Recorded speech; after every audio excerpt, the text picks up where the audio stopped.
Vamos a realizar entonces el siguiente ejercicio en el cual tenemos dos tanques que son de almacenamiento, ¿listo?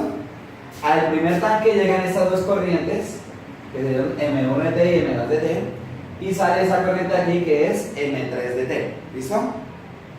Esa corriente pasa a través de una tubería de longitud L, y cuando pasa por esa tubería, lo que pasa es que llega a otro tanque en el cual se junta con otra corriente M4 de la misma sustancia, eso es importante, es de la misma sustancia, se juntan y pues sale por ese lado una corriente M5, ¿listo?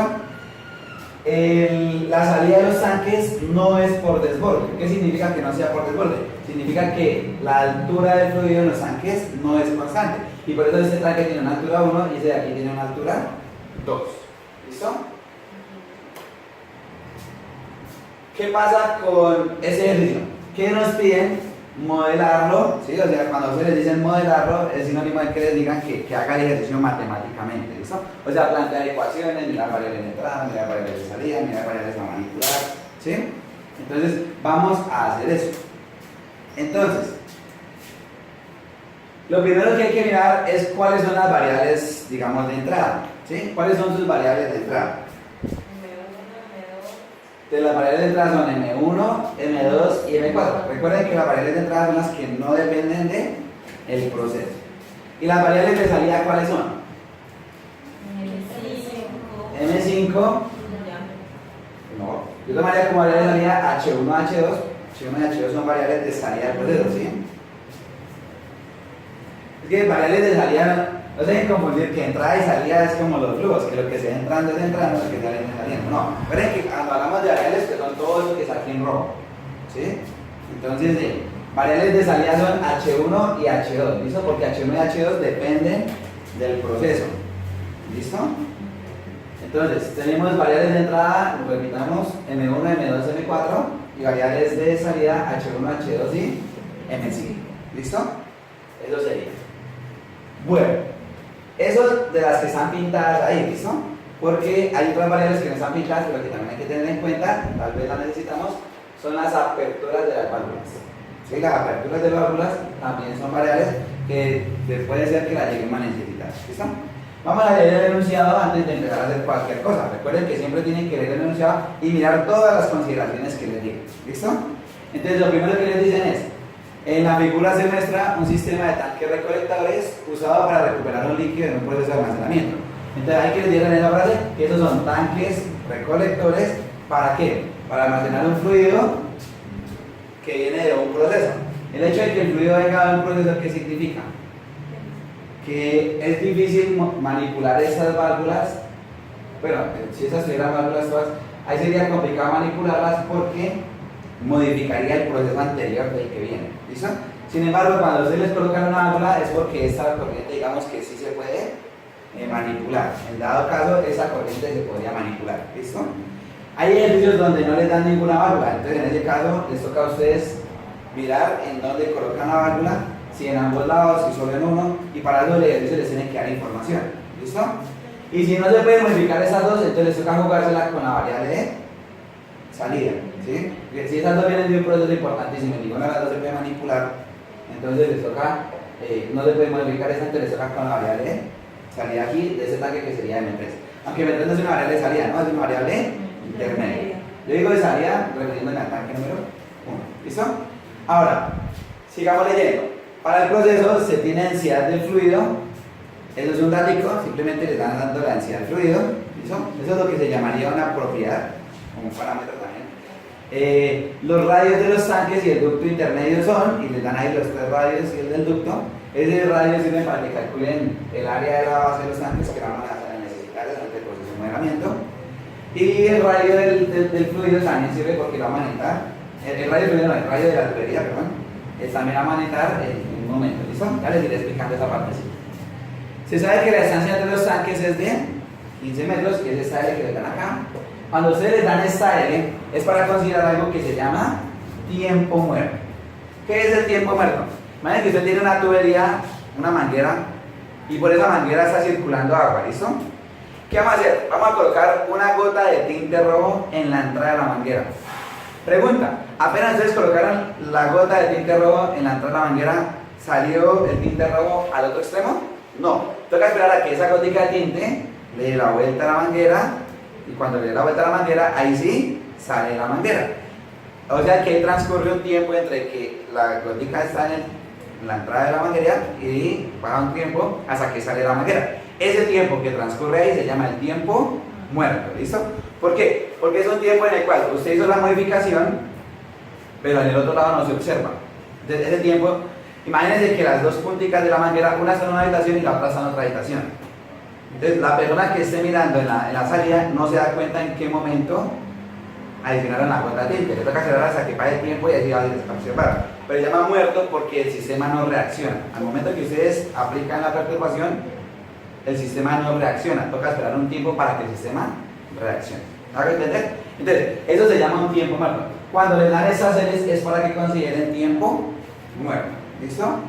Eso es importante. Aquí en este ejercicio no es una gota de color. En este ejercicio, ¿qué es? Es el flujo. Si yo modifico el flujo aquí, el flujo automáticamente no se me modifica aquí, ¿cierto? Hay que esperar a que cuando aumentemos el flujo aquí, pues vaya pasando por aquí y después se note, se evidencia aquí el aumento de ese flujo. ¿Listo? Entonces, eso para que lo tengan en cuenta.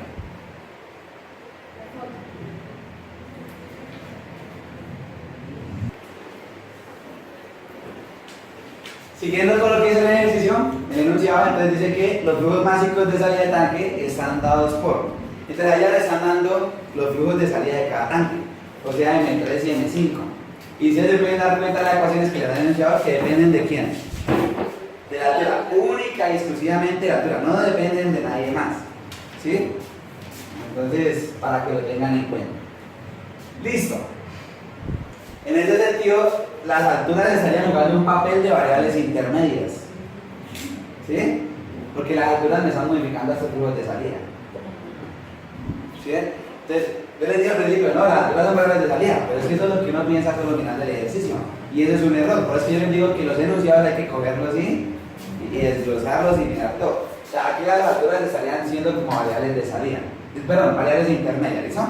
Pero también de pronto se puede considerar como variables de salida desde el punto de vista en que qué pasa si esas alturas superan la altura de los tanques. Pues que se regaría, así se desbozaría. Y eso significaría que las alturas serían estas variables a controlar. ¿Listo? Y las variables a controlar siempre son variables de salida. ¿Listo?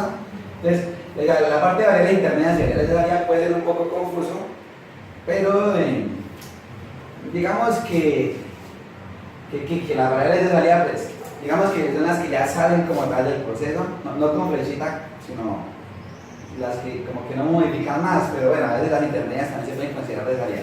Eso es un pequeño enredo, ¿no?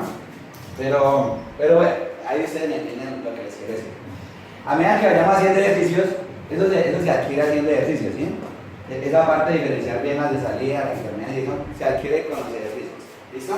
Porque hay consideraciones diferentes y bueno. En conclusión, listo. Sigamos. Eso es el enunciado. El enunciado es la prueba del delito, como se dice. Ahí está todo lo que ustedes pueden hacer y no hacer. ¿Listo?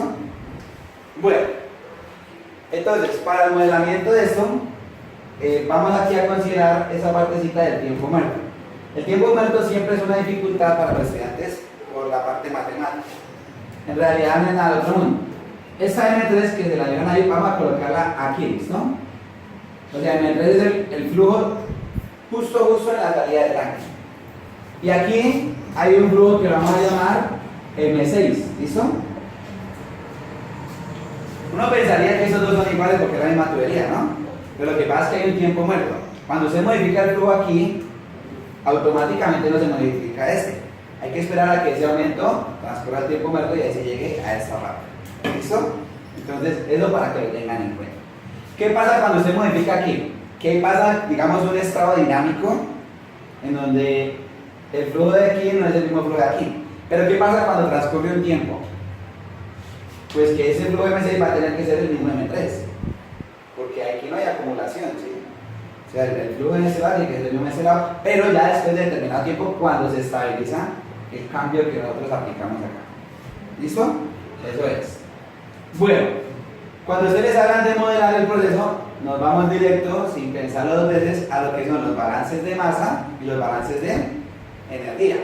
Los balances de energía no se hacen en todos los ejercicios, ¿sí? Los balances de energía solamente en los que ustedes vean que hay temperaturas, que reacción endotérmica, reacción exotérmica, que intercambiadores de calor. Aquí en ese ejercicio no tenemos nada de eso. Aquí no tenemos intercambiadores, no nos hablan de chaquetas, no nos hablan de nada por el estilo. Entonces en ese ejercicio solamente hay que hacer balances de masa.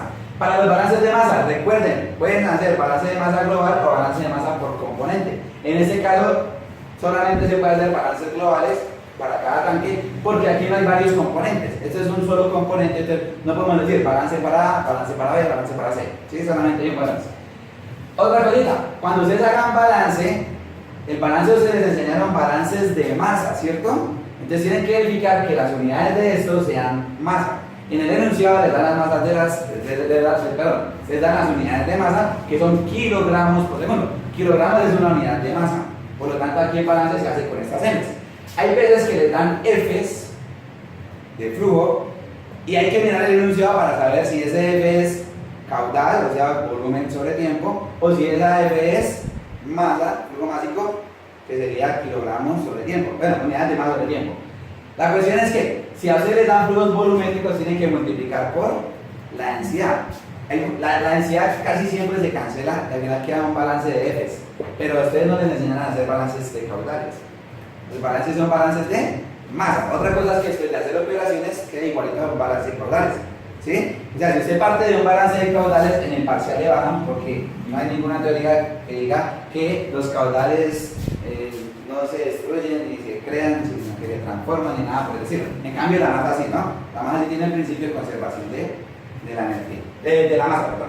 En cambio, no hay principio de conservación de los volúmenes. Eso no existe. ¿Listo? Entonces, como en este caso sí son masas, entonces vamos a empezar con los balances. ¿Listo?